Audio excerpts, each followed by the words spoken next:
从大学毕业到变成空服员，我超没耐心，想对乘客发脾气，就是默默很想睡他们最配。我想转职，但是我不知道自己能做什么，我又害怕，因为我什么都就是我不会其他的东西。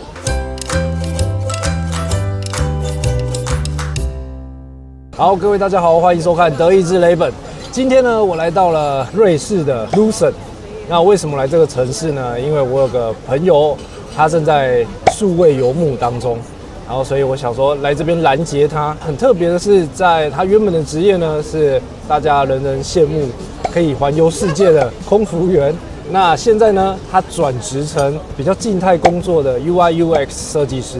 那我想这个故事呢，可以分享给很多想要转职的人，从中去看看有没有什么可以学习的。OK， 那我们来一起欢迎 Elvy。大家好，我是 Elvy。那我们现在请 Elvy 来稍微的自我介绍一下好了。嗨，大家好，我是 Elvy。我现在是 UI/UX 设计师，然后我们公司呢是全远端工作，所以我现在就是在当设计游牧这样。那我们主要是提供远端工作者一些 HR 服务。那你们公司是在台湾吗？还是在？我们公司是注册在新加坡，然后老板是台湾人。哦 ，OK。那今天的访问呢，我想说把它分成你的3个时期来访问。那第一个时期呢，就是学生时期。然后第二个就是在国泰时候，国泰当空服员的时候，我可以讲出。可以啊，可以啊，反正我都理解。那第3个呢，就是现在职业 UI/UX 设计师。那我们就先来聊聊学生时候了。那这一段不会太长，好吧？我们就先聊聊说，我们怎么认识的？是，我们好像是透过毕业公演。哦，对，毕业公演的时候，对，那有请你帮忙做我们的就是类似宣传网站之类的，对，在无名小站上。对，不知道这现在看的观众。知道无名小站，然后那时候我就有去研究，因为它可以用 CSS 就去改变它的样式嘛。对。然后所以我就知道说，哪一个地方可以放入那个 banner 的 image。我们还有另外一个连结的关系，就是你以前也是交换学生，对不对？像是下一期的。哦，对，我是下一届的。这个我觉得也是对于我们在大学时候可以开启国际的视野的一个起点吧，是不是？对。这个我们就回到学校生活的时候。你在大学的时候有没有对于未来工作的想象？我大学的时候非常的迷茫，就是完全没有想象，我不知道我毕业要干嘛，完全不知道。OK， 从大学毕业到变成空服员，我们来聊聊说入行空服员这个职业的。好，我大学毕业之后呢，因为我读应用外语系，那其实可能一般大概就是毕业之后大概就做英文老师或者是翻译，不然就是类似国外业务之类的那种工作。那我有短暂时间在贸易公司当国外业务。然后后来因为那个工作内容我觉得对我来说有点无聊，然后我就一直想要转职。然后，可是我又不知道做什么。那刚好我们班有同学他在长荣当地勤，然后就跟我讲说，那个最近某某航空要招考，你要不要去试看看？觉得你应该蛮适合的。然后我当时还想到说，原来还有这条路，不然后来我就裸辞，然后就去试了这样。那最后我就进入了国泰航空，然后就搬到香港去开始我的飞行生活。搬到香港？对，搬到香港。那时候去香港还要找房子干嘛？那些会很复杂。那时候都不用，因为公司会帮我们安排，就所有东西都安排好，我们人过去跟行李过去就好了。哇，那蛮方便哦。对，蛮好的。那我觉得这个空服员这段故事可能也有很多东西可以讲。如果你想要知道这部分的，可以欢迎在下面留言哦。我们可以再拍另外一集讲这个。不过呢，空服员这部分可能也在你的职业生涯里面累积了一些经验嘛。在这个行业里面，你有没有对于未来有什么想象？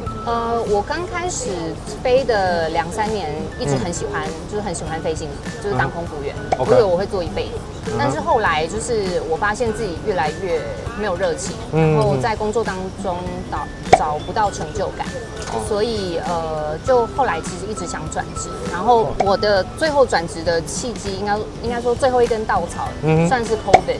他推了我一把，因为其实，在航空业，我觉得算是舒适圈，就是假很多，然后虽然会累，但是你下班之后就完全工作就不用管，是，所以其实在精神压力上面相对没有那么大，所以我觉得空服员其实是空服生活是过得还蛮惬意的，然后又可以就是一折机票飞来到处飞，就是是蛮爽，就是等于是提前过退休生活。但是我想转职，但是我不知道自己能做什么，我又害怕，因为我什么都就是我不会其他的东西，因为COVID冲击航空业，航空业那时候就大裁员。那我虽然没有被裁，可是就留下来，我还是觉得我好像就也是想走。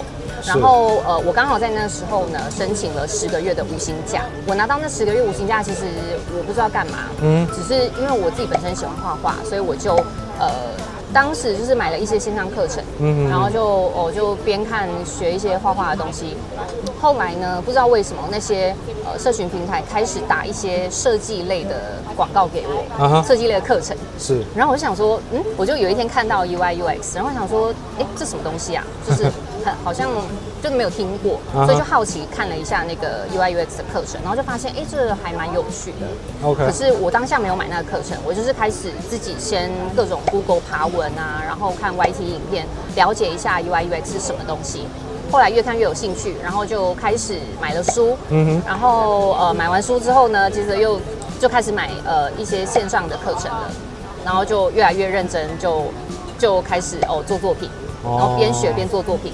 后来就做完作品我就投履历，然后就很幸运的拿到第一份工作，就转职了。对，是这样，就是这样一个过程。对，所以这是其实要感谢这个广告，让你启发了你这一条路，激起了我的好奇心。其实我那时候我没有去问你，但是我想说这中间应该有什么故事让你从画素描变成画 UI UX？ 对，就是完全不一样的。这个中间原来是一个广告的效应，是不是？就是广告是算是小小的勾起了那个好奇心。然后其实我在以前就是身边就有朋友有做 UI UX， 但是其实我只听他们讲过，但我没有认真去注意到。这个朋友我是不是也认识？有没有什么技能是从那边带过来到 UI UX 设计师这个部分？我觉得蛮多的，就是主要是在 soft skill， 就是软技能上面，你沟通、倾听，然后同理心，这些都是我在航空业上面我们公司非常强调的东西，沿用在现在工作上也是非常适用的。那因为 UI UX 跟航空业就是空服员，其实这个工作都是以人为本为前提去提供服务。所以只是说航空比如说空服员，他就是站在前线，当下为乘客提供解决方法。那 UX 是在了解了某一部分人群的痛点之后，帮他们想各种可能的解方，然后去解决他们痛点。所以其实两个概念都是很相似的，只是用的方法不一样而已。所以我觉得是可以适用可以沿用的。所以基本上两个职业其实都是在为人服务，只用不同方式去满足别人需求。对，OK，是这样。一个是用数位化，一个是就是直接实体的。问他想要吃什么。对，就是我以前就会觉得说，空服员其实就是一个实体的 UI 这样，只是你不能点我，你可以跟我说，但是可以呼叫你。对，服务铃。有这样转换，其实也是蛮特别，就是因为你原本在一个专门服务人的职业，转到透过电脑去服务人的职业，这样的转变，就是你需要透过一些专业能力的训练嘛。硬技能方面肯定是要的。你怎么知道你缺少了什么？就比如说设计概念、设计思考，那是什么东西我不知道。OK， 那我就开始先了解设计思考是什么。它是一个什么样的框架？然后有哪些方法，或是说研究的时候，比如说 UX 很重视的就是一些用户访谈啊，然后用户研究什么的。那你要怎么去做研究？你要怎么访谈？你要问什么样的问题？那一类的东西。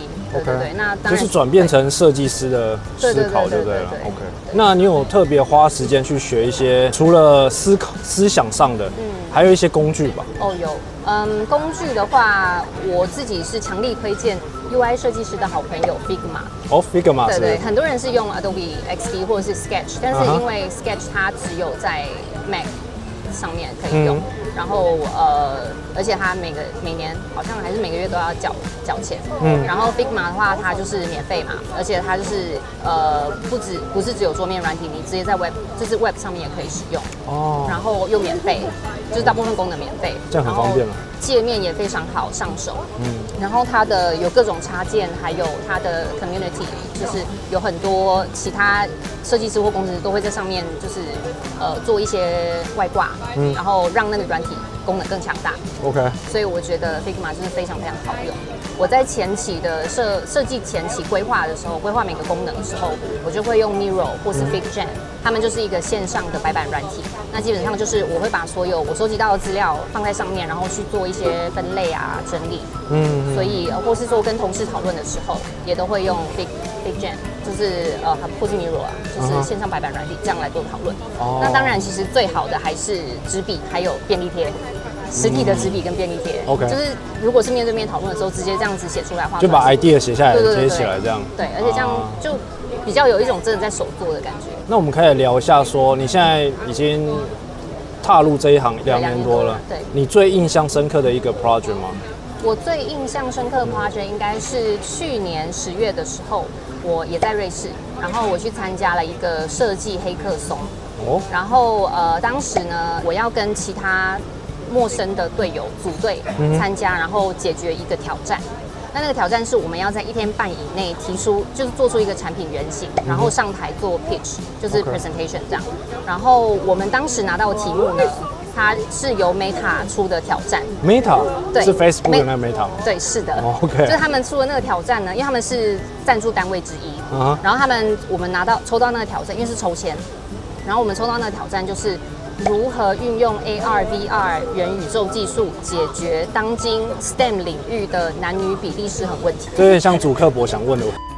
就 STEM 领域确实男女比例本来就是男生居多，就是理科目前可能男生还是稍微多一点，所以他们就提出这个挑战，就是如何运用这样子的技术。总之长话短说呢，最后我们就是在1天半以内，我们就给出了一个原型，一个解决方案，然后我们就获得了2项，它有三个奖，然后我们就获得其中2个大奖，就是评审奖还有观众奖，就蛮幸运的。就当时我们 present 完之后呢，就是当Meta 的评审还有观众就跑过来跟我们说 ，That was the best pitch I've ever seen.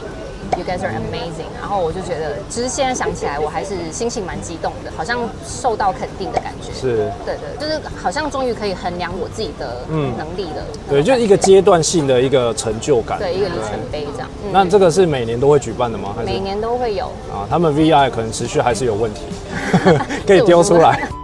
因为我其实，在工作上也会跟 UI/UX 设计师合作。你们的工作流程会是怎么样？产品有分 To B 跟 To C 嘛，我大部分做到的都是 To B， 我比较不会直接接触到客户，我都是透过比如说 PM 那边收集到的需求，跟其他部门给过来的需求，然后我再去统整，然后可能会去访问一些相关的部门或是某些领域的专家，再去根据我收集到的资料，再去把那些需求视觉化，对，然后可能会做出一些 wireframe 或是一些 mockup 之类跟 PM 讨论。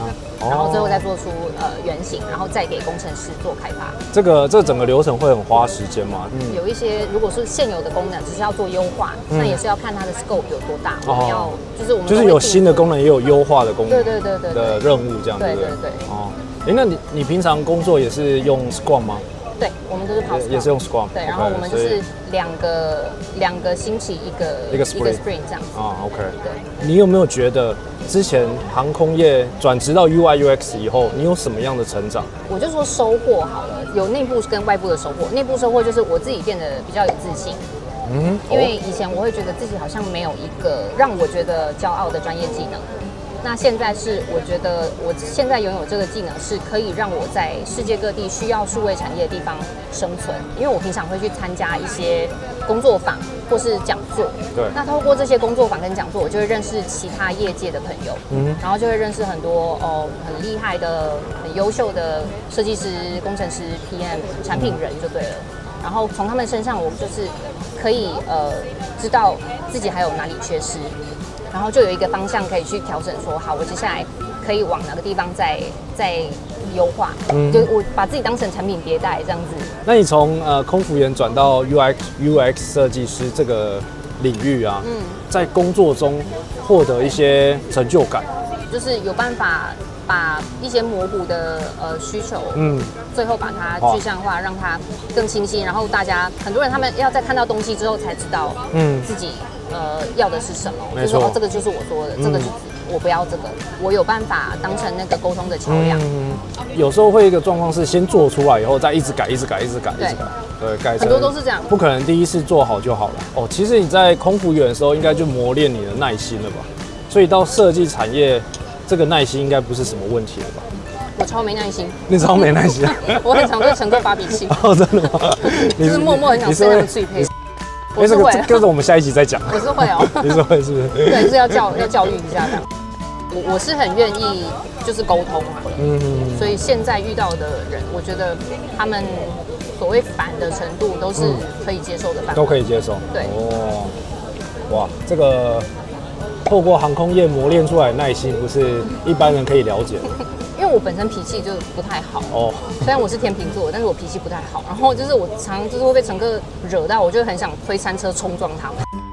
心境上面的转变，就是比如说航空业它是传统产业，是，然后现在数位产业是就完全不一样的。那航空业传统产业以前我的心态就是我工作我就是接受命令，然后你叫我做什么我就做什么，然后我不会去表达太多自己的想法。然后那现在在数位产业呢，就是因为数位产品就是每天都在变嘛，是，所以你有什么想法你就提出来，然后随时可以尝试，所以就是多了很多自由弹性的空间。那你对于这个行业，你想要长期继续走下去，愿景跟规划是什么？就我来说 ，UX 它有3个面向，就是设计、工程还有商业。那这3个领域的交集呢，就是 UX。所以其实它可以学的东西非常多，也非常广。那我自己觉得目前比较会偏向商业思维的培养，觉得如果我具备一个策略性思考能力的话，可以提升自己很多价值。终极目标是希望让自己成为一个比较全面性的产品设计师 ，OK， 而不是只有 UI/UX。全面性是指可以包含所有的产业吗？也不是说所有产业，而是我有能力能够带领产品的方向。哦，对 ，OK， 大概是有一点类似在兼多了 PM 产品经理的一些能力。所以有办法，我做出的这个功能是能够真的符合商业需求的。对，因为产品做出来要赚钱嘛。是。对啊，这才是最重要的。所以这个我觉得可能要经过不同的案子的磨练的话，在这方面的经验的成长就会比较快。那你现在的公司是比较自有产品，还是会接案的？我们是自有产品，一直以来我过去的前2份工作都是自己的产品，所以我一直以来都是做 in house， 没有做过 agency。哦 ，OK。agency 的话就是可以快速累积很多很多作品，对，当然好像也不错，但是变成他没有办法跟着产品成长，因为你通常就是客户给你什么，你做完交出去就没了。后续他们自己去 follow up， 那个产品功能什么地方可能还需要再修改，那些都不关我们的事了。对，所以其实我觉得有好有坏，就是你身为 in house 或是身为 agency 里面设计师，你可以获得的东西不一样。对，那我自己蛮喜欢 in house， 是因为你可以看着产品成长，你做出来你上线之后得到反馈，好的坏的你都知道，然后坏的你就可以知道说好，我可以再怎么调整。我觉得这个影片的最后啊，想说 AOV 可以给大家一些想要转职的人有一些建议。首先就是套一句知名运动用品牌的 slogan， 就是 Just Do It， 你反正就放胆去尝试啊，虽然很老派啊，但是你试过了，然后至少不会有遗憾，不管最后成功或失败，至少不会有遗憾。对。那一旦你决定了之后，你就要开始真的好好规划自己的学习路径，然后检视一下目前自己还有什么缺失的地方。比如说，我当时可能是我想要做一个作品集，因为有了作品集，我才可以开始找工作。那为了要有作品集，我需要学习哪些东西？那我的作品里面会需要涵盖什么？所以就是先一一去检视一下自己缺失的地方，然后阶段性的去慢慢的补足，然后不用心急，然后就是给自己多一点自信。因为像我这种就是那个什么食物链底层的卤蛇，我都可以就是很幸运的转职，很顺利转职了，所以应该你们也可以。对，这个我觉得隔行如隔山啊，要跨入另外一个领域，通常面对很大的那个恐惧感。对，那这个恐惧感你要怎么自己去克服？因为有很多方法可以克服，它不是没办法克服的。对，那如果你克服了这个恐惧感以后呢，我相信你可以持续的往前走，你就会慢慢的越做越上手。因为你后来就是慢慢熟悉这个领域的模式以后，你就大概知道怎么去处理这些恐惧感了。对啊，特别是最一开始的时候，对，我一直以来都是艺人设计，所以其实我没有前辈可以带着我。那过去一直是常常碰壁，然后会被工程师骂，然后有那种直接呛我说你怎么连这个都不懂 ，OK， 然后有那种就是笑笑的酸我，就说这个你应该会吧。那种，然后就笑笑的这样，就是各种奇葩工程师我都遇过，因为我自己个性也比较倔，所以我就是好不懂那我就学咯，所以我就是会开始自己去找资源学习，然后去不会就问，那到最后就是变成被念的频率就减少了，对对对，我觉得这就是一种成长啊。